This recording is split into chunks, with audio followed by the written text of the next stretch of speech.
आप सभी का खैर मकदम है आपके अपने official YouTube channel chalk and duster academy में एक बार फिर से। और आज फिर आप लोगों के सामने एक और वीडियो के साथ हाजिर हूँ West Bengal school service commission के रिगार्डिंग, जो आप लोगों का इम्तहान होने वाला है 7 सितंबर और 14 सितंबर को आपका एग्ज़ाम होने वाला है। हालांकि अभी अफवाह उड़ी थी कि एग्ज़ाम जो है वो कैंसिल हो गया है, लेकिन अब जो है वो वेस्ट बंगाल सर्विस या स्कूल सर्विस कमीशन ने वेरीफाई कर दी है। 18/8 का एक नोटिफिकेशन जो है वो जारी करके उसमें बता दिया गया है कि कुछ दिन के लिए आपके फॉर्म जो है वो रीओपन किए गए हैं और उसमें कुछ डिटेल्स आपसे मांगी गई है। उसी को मद्देनज़र रखते हुए आप लोग अपना फॉर्म एडिट कर सकते हैं और आप लोग जो है वो 3 या 4 सितंबर के बाद अपना एडमिट कार्ड डाउनलोड कर सकते हैं। अगर आपने अपना एडमिट कार्ड अभी डाउनलोड कर लिया है तो आपसे रिक्वेस्ट भी है कि एग्ज़ाम से एक दिन पहले यानी कि 6 सितंबर को भी आप लोग जो है वो अपना एडमिट कार्ड जो है वो ज़रूर एक बार देख लें। तो चलिए फिर आज के सेशन को शुरू करते हैं। और सेशन को शुरू करने से पहले अगर आप लोग रिवीजन बैच में जुड़ना चाहते हैं तो आप लोग जुड़ सकते हैं, नीचे उसका लिंक दिया गया है। और उसके साथ साथ आपको जो है वो टेस्ट सीरीज़ भी जो है वो प्रोवाइड कराई जा रही है चौक एंड डस्टर एकेडमी के यूट्यूब चैनल पर। जुड़ने के लिए ये नंबर दिया गया है 9045220432। चलिए फिर शुरू करते हैं आज का अपना पहला सवाल। ज़ौक़ का असल नाम क्या था? मिर्ज़ा असदुल्ला खां, शेख इब्राहिम, सैयद मोहम्मद अशरफ या मिर्ज़ा रफ़ी? तो आंसर हो जाएगा शेख मोहम्मद इब्राहिम ज़ौक़ जो है वो सही आंसर हो जाएगा ऑप्शन 2। अगला सवाल, ज़ौक़ की शोहरत किस सिन्फ में है? तो इसका सही आंसर हो जाएगा ऑप्शन 2 यानी कि कसीदे से है। ज़ौक़ ने सिर्फ़ और सिर्फ क्या की है? कसीदे में तबाज़माई की है और कसीदे में ही तबाज़माई करके इनको किसका खिताब मिला है? खाकानी हिंद का खिताब मिला है, जो एग्ज़ाम में आपसे आएगा। अगला सवाल, ज़ौक़ का ताल्लुक़ किस बादशाह के दरबार से वाबस्ता था? वाजिद अली शाह, कुली कुतुब शाह, बहादुर शाह ज़फ़र या औरंगज़ेब? तो आंसर हो जाएगा ऑप्शन 3 बहादुर शाह ज़फ़र के दरबार से वाबस्ता था। और बहादुर शाह ज़फ़र के उस्ताद कौन थे? ज़ौक़ थे। हालांकि एग्ज़ाम में ज़ौक़ से पहले पूछा जाए तो आप लोग बता सकते हैं शाह नसीर थे, और ज़ौक़ के बाद आपसे पूछा जाए तो आप बता सकते हैं गालिब थे। और बहादुर शाह ज़फ़र के उस्ताद ज़ौक़ थे और उन्हीं से दरबार से वाबस्ता थे। और बहादुर शाह ज़फ़र ने ही ज़ौक़ को मलिकुश्शोरा का जो है वो खिताब दिया था। अगला सवाल है, यही वाला सवाल आ गया, मलिकुश्शोरा का खिताब किसे अता हुआ था? तो इसमें देखा जाए तो गालिब को भी हुआ, लेकिन टॉपिक वाइज कर रहे हैं तो आंसर ज़ौक़ हो जाएगा। अगला सवाल, बहादुर शाह ज़फ़र के दरबार से किस शायर का ताल्लुक़ था? सौदा का, मीर अनीस का, अमीर खुसरो का या ज़ौक़ का? तो आंसर हो जाएगा ऑप्शन 4 यानी कि ज़ौक़ का। अगला सवाल, गालिब के हम असर कसीदा गो कौन थे? यानी कि गालिब का हम असर कसीदा गो कौन था? तो आंसर हो जाएगा शेख मोहम्मद इब्राहिम ज़ौक़। और इन दोनों के दरमियान क्या रहती थी? अदबी चश्मक रहा करती थी। तो एग्ज़ाम में अगर पूछा जाए कि ज़ौक़ की अदबी चश्मक किससे है तो आंसर हो जाएगा गालिब से। गालिब से अदबी चश्मक कुछ इस तरह से थी कि ज़ौक़ जब शाही पालकी में बैठ के बहादुर शाह ज़फ़र से लाल किले में मिलने जाते थे तो वहीं से बल्ली मारान के रास्ते से एक गली होकर गुज़रती थी और उसी गली के नुक्कड़ पर एक चाय की दुकान थी। तो एक मरतबा गालिब जो है उस चाय की दुकान पर बैठे हुए थे, तो शाही पालकी को जाते हुए देखते हुए गालिब ने एक शेर पढ़ा और शेर कुछ यूँ था, बना है शाह का मुसाहिब फिरे है इतरा था, बना है शाह का मुसाहिब फिरे है इतरा था, वगरना शहर में गालिब की आबरू क्या है? ये जो है वो गालिब का फिलबदी शेर था और इसी पर जो है वो ज़ौक़ नाराज़ हो गए थे और फिर उन्होंने अपने शागिर्द या कह सकते हैं उस वक्त के बादशाह बहादुर शाह ज़फ़र से जाकर इसकी शिकायत की और बाद में जो है वो गालिब ने इस मौजू पर जो है वो पूरी गज़ल कही, जिसका एक शेर बड़ा मशहूर है, रगों में दौड़ने फिरने के हम नहीं कायल, आँखी से न टपका तो लहू क्या है?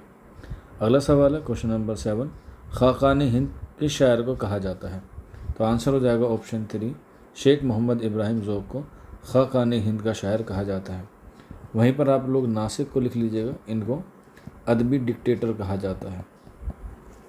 अदबी डिक्टेटर से मुराद है अदबी तानाशाह, क्योंकि इन्होंने जो है वो इस्लाही तहरीक की बुनियाद डाली थी। अगला सवाल है क्वेश्चन नंबर 8, ज़हे निसाद अगर कीजिए उसे तहरीर, आया हो खेमे से तहरीर, नगमाए जाए शरीर। क्वेश्चन नंबर 8 है, इसका सही आंसर हो जाएगा ये ज़ौक़ का कसीदा है। अगला सवाल, ये किस शायर का मिसरा है? तो अभी हमने ऊपर पढ़ा है, तो आंसर हो जाएगा ऑप्शन 2। आगे बढ़ते हैं, शेख मोहम्मद इब्राहिम का सन विलादत क्या है, यानी कि उनकी पैदाइश क्या है? तो आंसर हो जाएगा ऑप्शन 3। तो आप लोग इसे आराम से याद रख सकते हैं, 7, 8, 9 यानी कि सीक्वेंस से है। अगला सवाल, इस शायर ने मुख्तलिफ़ उलूम व फ़नून की इस्तिलाहात को बड़े खूबी के साथ अपने क़साइद में बरता है। तो आंसर हो जाएगा ऑप्शन ए, यानी कि शेख मोहम्मद इब्राहिम ज़ौक़। अगला सवाल क्वेश्चन नंबर 12, रंग सांवला चेचक के दाग बहुत थे, कहते थे कि 9 दफ़ा चेचक निकली। याद रख लीजिएगा, कितने दफ़ा?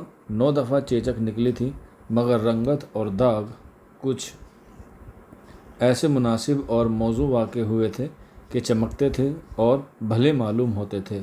ज़ौक़ के मुतालिक ये कौल किसका है? ऑप्शन 3, यानी कि उनके शागिर्द मोहम्मद हुसैन आज़ाद का ये क्या है? कौल है। आगे बढ़ते हैं, ज़हूर व नरगिश व गुल, जलवाए समी व बशीर, नसीम निखत गुल, मज़हर व लतीफ़ व ख़बीर, ये किसका शेर है? क्वेश्चन नंबर 13 है, आंसर हो जाएगा ऑप्शन 2 ज़ौक़ का। अगर आपसे पूछा जाए इसमें कभी सनद के हवाले से पूछा जाए तो इसमें देखिए वाव आ रहा है, तो इसका जो सही आंसर हो जाएगा लफ़ व नस्र। अक्सर एग्ज़ाम में आता है कि 2 लफ्ज़ों के दरमियान अगर वाव आपको दिखाई दे तो उसमें सनद होगी लफ़ व नस्र। अगला सवाल, लाई हयात आई कज़ा ले चली चले, अपनी खुशी न आए न अपनी खुशी चले, ये किसका शेर है? तो आंसर हो जाएगा ये गज़ल है ज़ौक़ की। अगला सवाल, बहादुर शाह ज़फ़र के तख्त नशीन होने पर ज़ौक़ ने कौन सा कसीदा कहा था? क्वेश्चन नंबर 15 है, आंसर हो जाएगा 2। आगे बढ़ते हैं, क्वेश्चन नंबर 15 के बाद, ज़ौक़ की पैदाइश कहाँ हुई? तो दिल्ली में हुई, ऑप्शन ए। ज़ौक़ के किस लक़ब से नवाजा गया? क्वेश्चन नंबर 17 है। क्वेश्चन नंबर 17 का जो सही आंसर हो जाएगा वो हो जाएगा ऑप्शन 2, यानी कि मलिकुश्शोरा। और ये किसने दिया था? ये दिया था बहादुर शाह ज़फ़र ने। और ख़ाक़ान हिंद पूछा जाए तो आंसर हो जाएगा अकबर शाह सानी ने। अगला सवाल, ज़ौक़ के उस्ताद का क्या नाम था? तो इसका सही आंसर हो जाएगा ऑप्शन 2, यानी कि शाह नसीर। आगे बढ़ते हैं, शेख मोहम्मद इब्राहिम ज़ौक़ का इंतकाल कब हुआ? तो पैदाइश हमने देखी 789 में और इंतकाल हुआ 1854 में, यानी कि 1854 में।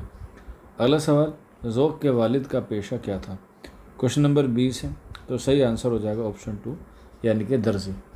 यहीं पर एक सवाल और अगर पूछा जाए कि कब हुआ था ज़ौक़ का इंतकाल, तो 1854 में ईद उल ज़ुहा के दिन, यानी कि बकरीद के दिन। अगला सवाल, ज़ौक़ के इब्तिदाई उस्ताद कौन थे? क्वेश्चन नंबर 21 है, तो इसका सही आंसर हो जाएगा ऑप्शन 2, हाफिज़ ग़ुलाम रसूल शौक़ ज़ौक़ के क्या थे? उस्ताद थे। अगला सवाल, ज़ौक़ को दफन कहाँ किया गया? तो 1854 में दिल्ली में। ये दर्द के बाद, या कह सकते हैं दर्द की तरह, दिल्ली को कभी खैराबाद कहकर नहीं गए। अगला सवाल, ज़ौक़ के हम असर कौन से शायर मशहूर हैं? तो आंसर हो जाएगा option A, Ghalib. Question number 24, ज़ौक़ के कलाम में किस ज़बान का असर नुमाया देखने को मिलता है? क्वेश्चन नंबर 24 है, तो सही आंसर हो जाएगा फ़ारसी, ऑप्शन ए। अगला सवाल, ज़ौक़ ने सबसे ज़्यादा किस सिन्फ में शोहरत पाई? हमने ऊपर देखा था, आंसर हो जाएगा 2। आगे बढ़ते हैं, ज़ौक़ के कसीदे का एक बड़ा मकसद क्या था? मजहबी तालीम, बादशाह की तारीफ़, रोमानवी बयान या अखलाक़ी नसीहत? क्वेश्चन नंबर 26 है, तो सही आंसर हो जाएगा बादशाह की तारीफ़। आगे बढ़ते हैं, ज़ौक़ के दौर में दिल्ली किस हैसियत से मशहूर थी? सियासी मरकज़, अदबी मरकज़, तिजारती मरकज़ या मजहबी मरकज़? क्वेश्चन नंबर 27 है, आंसर हो जाएगा ऑप्शन 2, अदबी मरकज़। क्वेश्चन नंबर 28, ज़ौक़ ने अदबी ज़िंदगी का आगाज़ किस उम्र में हुआ या किस उम्र में किया? क्वेश्चन नंबर 28 है, तो इसका जो सही आंसर हो जाएगा क्वेश्चन नंबर 28 का वो हो जाएगा ऑप्शन 3, यानी कि 14 बरस की उम्र में।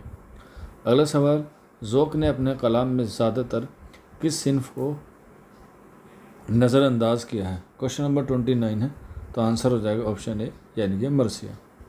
अगला सवाल, ज़ौक़ के कलाम में सबसे ज़्यादा किसका ज़िक्र मिलता है? बादशाह का, महबूब का, मज़हब का या जंग का? क्वेश्चन नंबर 30 है, तो सही आंसर हो जाएगा ऑप्शन ए यानी कि बादशाह का। तो ये ज़ौक़ के मुतालिक आज हमने जो है वो क्वेश्चन 30 किए। इंशाअल्लाह अगली वीडियो में भी हम लोग इसी तरीके से आप लोगों को रिवीज़न कराएंगे और रिवीज़न के साथ साथ प्रैक्टिस भी कराएंगे। अगर आप लोग सेल्फ़ स्टडी करते हैं और आप लोग कोई किताब लेना चाहते हैं तो ये हमारी किताब है मश्क़ उर्दू, जिसमें आपको जो है वो प्रैक्टिस सेट भी मिलेंगे और सैम्पल पेपर भी मिलेंगे। इसकी कीमत महज 199 है। ये आपको PDF फॉर्मेट में हमारे व्हाट्सअप नंबर पर जो है वो आराम से अवेलेबल हो जाएगी। आपको सिर्फ मश्क़ उर्दू लिख के मैसेज कर देना है, आपको ऑटोमेटिकली वहाँ पर PDF फराहम हो जाएगी। आज के सेशन में इतना ही था। शुक्रिया।